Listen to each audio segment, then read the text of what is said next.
ఇంట్లో కూర్చుని ఇంగ్లీష్ నేర్చుకోవాలనుకుంటున్నారా? అయితే వెంటనే మా స్పోకెన్ ఇంగ్లీష్ క్లాసెస్‌కి కాల్ చేయండి.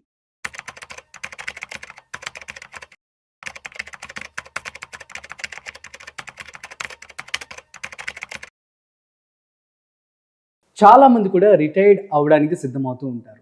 సో రిటైర్డ్ అయిపోయిన వాళ్ళు కావచ్చు, రిటైర్డ్ అవ్వడానికి సిద్ధమయ్యే వాళ్ళు కావచ్చు, ఎటువంటి సీనియర్ సిటిజన్ స్కీమ్స్లో పెట్టుబడి పెట్టాలి, అసలు మార్కెట్లో ఏమేమి స్కీమ్స్ అవైలబుల్గా ఉన్నాయి, సో ఎలా డబ్బులు సేవ్ చేసుకోవాలి, వీటికి సంబంధించినటువంటి పూర్తి సమాచారం ఇవాళ మనతో చెప్పడానికి ఫినాన్షియల్ ఎక్స్పర్ట్ గిరిబాబు గారు ఉన్నారు. సో గిరిబాబు గారు మాటల్లో మరింత సమాచారం అడిగి తెలుసుకుందాం. హాయ్, హలో, నమస్తే, వెల్కమ్ టు సుమన్ టీవీ. నేను మీ Rajeev Pasupuleti. So let's start. So hi sir, నమస్తే. నమస్తే అండి, ఎలా ఉన్నారు? ఫైన్ అండి.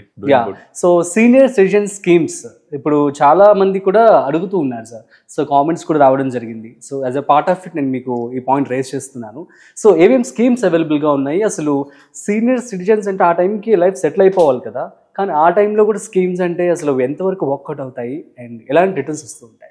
రీసెంట్గా నా దగ్గరికి ఒక రిటైర్డ్ ఎంప్లాయ్ వచ్చాడు. ఓకే. సో తన ఏజ్ జస్ట్ రిటైర్డ్ అయ్యి 1 month కూడా కాలేదు. ఓకే. లాస్ట్ June 30కి అనుకుంటా రిటైర్ అయింది. సో రిటైర్ అయినప్పుడు అతని చివరి శాలరీ July 1st పడింది. June 30 retired, last day July 1st salary పడింది.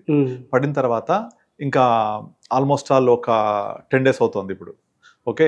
సో తనకి నెమ్మదిగా ఇక నెక్స్ట్ August 1st నుంచి నాకు శాలరీ రాదు అనే విషయం అర్థమైన కొద్దీ literally you believe are not డిప్రెషన్లోకి వెళ్ళిపోయి ఉంటారు. అసలు చాలా అసలు మాటలు చెప్పలేని ఒక స్థితిలోకి వెళ్ళిపోతున్నారు ఆయన.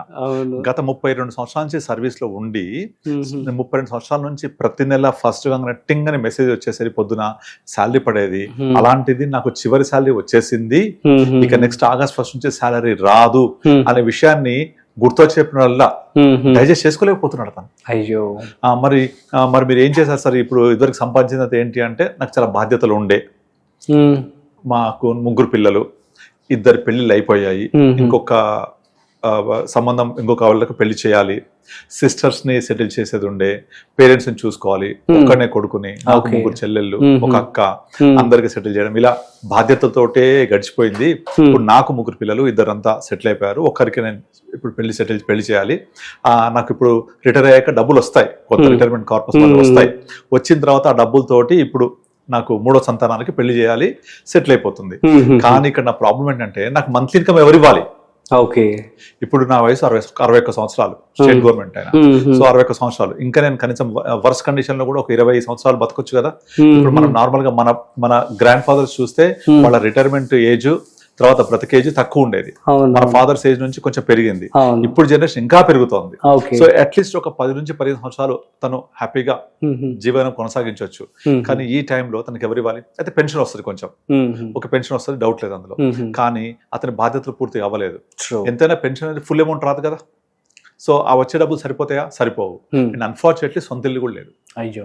మెజారిటీ ఆఫ్ అమౌంట్ కిరాయికి వెళ్ళిపోతుంది. తర్వాత మెయింటెనెన్స్ ఇవన్నీ కావాలి. సో ఆ వచ్చే డబ్బులు ఎలా మేనేజ్ చేసుకోవాలి చెప్తూ ఉంటే నాకు చాలా బాధ అనిపించింది. అసలు నాకు ఒక పక్క కోపం వచ్చింది కూడా. ఇప్పుడు మీరు ఎన్ని బాధ్యతలు ఉన్నా కూడా మీరు ప్రతి నెల సంపాదించే సంపాదనలో 90% మీవి ఈరోజు ఖర్చు పెట్టుకోవడానికి. అట్లీస్ట్ ఒక 10% రేపటికి దాచిపెట్టుకోవాలి కదా. ఆ రేపు అనేది ఖచ్చితంగా వస్తుంది కదా. మీరు రిటైర్ అవుతాం కదా, రిటైర్ అయిన తర్వాత మళ్ళీ మీకు ఎవరిస్తారు? రెగ్యులర్ ఇన్కమ్ ఇవ్వాలి కదా. సో అదంతా స్పృహ మనకు ముందు నుంచే ఉండాలి. ఇప్పుడు వచ్చి నేను ఏం చేయాలి అనే క్వశ్చన్ అది మీరు అడిగినట్టుగా. అయితే అతనికి రిటైర్ అయిన తర్వాత కొంత కార్పస్ వస్తుంది, కొంత పెద్ద మొత్తమే వస్తుంది. నేనేం చెప్పారంటే, ఆల్రెడీ వచ్చేదాన్ని మీరు కొంత ప్రధానమంత్రి వైవందన్ యోజన అని ఒక స్కీమ్ ఉంటుంది, అది ఫిక్స్డ్ ఇన్కమ్ ఇచ్చే స్కీమ్. అది అందులో మంత్లీ ఇన్కమ్ పెట్టేసుకోండి. తర్వాత పెద్దల పొదుపు పథకం పోస్ట్ ఆఫీస్ లో, దానికి సీలింగ్ ఉంటుంది. అందులో వైఫ్ పేరు మీద తన పేరు మీద కొంత చేసేసుకొని అందులో క్వార్టర్లీ పే అవుట్స్ ఉంటాయి, అది తీసుకోండి. Remaining amount mutual funds, balance funds అని ఉంటాయి, ఆ బ్యాలెన్స్ ఫండ్స్ లో పెట్టుకోండి. ఈ బ్యాలెన్స్ ఫండ్ లో పెట్టుకోవడం వల్ల మీకు ఏమవుతుందంటే, ఒక 6 to 7% సిస్టమాటిక్ విత్డ్రాల్ ప్లాన్ పెట్టుకుంటే మీకు ఎవ్రీ మంత్ కొంత మంత్లీ ఇన్కమ్ లాగా వస్తూ ఉంటుంది. కొంచెం ఎలాగ పెన్షన్ వస్తుంది. ఆ పెన్షన్ అమౌంట్ వచ్చేసి మీకు ఇవన్నీ కలుపుకుంటే కొంతవరకు సరిపోతుంది. కానీ ఇక్కడ ప్రాబ్లం ఏంటంటే, అతని బాధ్యతలు పూర్తిగా అయిపోలేదు. ఇంకా మెయిన్ గా ఓన్ హౌస్ లేదు. ఓన్ హౌస్ ఉంటే రెంటల్ ఎక్స్పెండిచర్ లేకపోవడం వల్ల చాలా వరకు హ్యాపీగా గడిపేయచ్చు.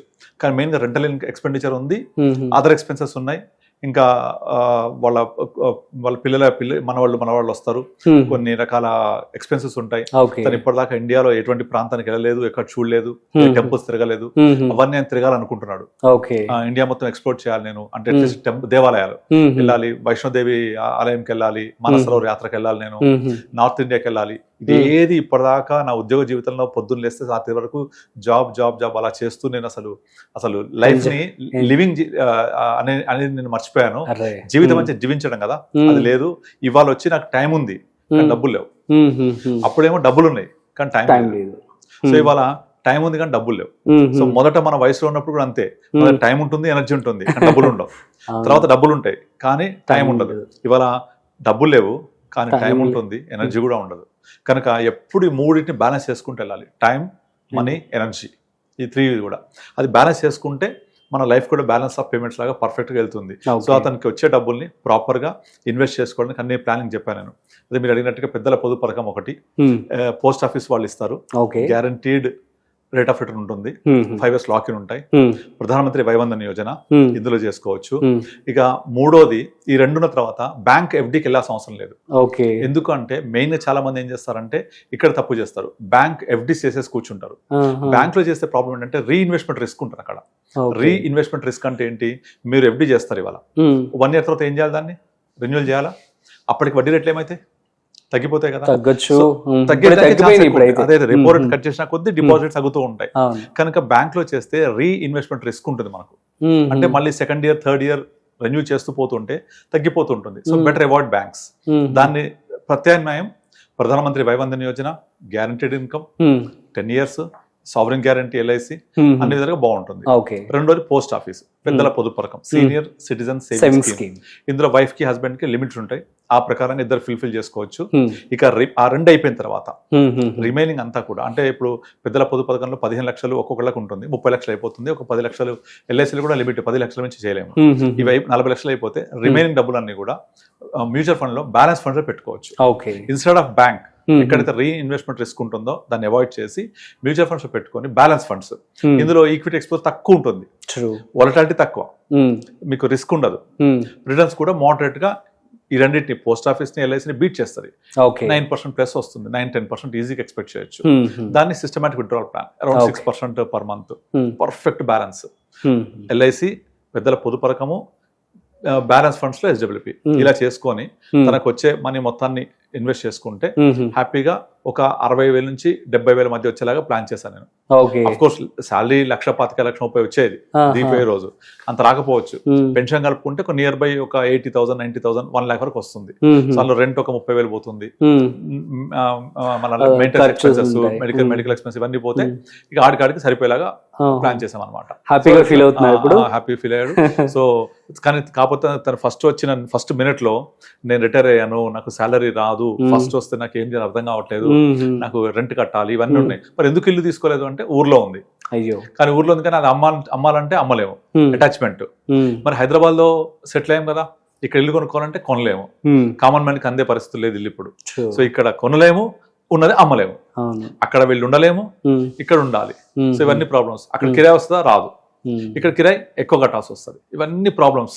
అండ్ పిల్లలకు మ్యారేజ్ అయింది, బట్ వాళ్ళంతా వాళ్ళ ఉద్యోగరీత్యా ఎక్కడ కూడా సెటిల్ అయిపోతున్నారు, బెంగళూరు అని వేరే ప్లేస్లలో వెళ్ళిపోతున్నారు, అబ్రాడ్ ట్రై చేస్తూ ఉంటారు. సో ఇంకా పిల్లలకు పెళ్లి లేక వాళ్ళ ఓన్ హౌసెస్. సో చివరికి మిగిలేదు ఎవరు, నేను నా వైఫ్ ఇద్దరమే. సో మళ్ళీ రెంట్ కట్టుకోవాలి మేము. సో ఇవన్నీ ప్రాబ్లంలో regular income is very very very important. So అది మీరు ప్లాన్ చేయాల్సింది చాలా ముందుగా చేయాలి. మీరు 35-40s లో ప్లాన్ చేయాలి. 60 years వచ్చి ప్లాన్ చేస్తే కష్టం అది. బట్ స్టిల్ ఇలా ప్లాన్ చేసుకొని we have given the best practice.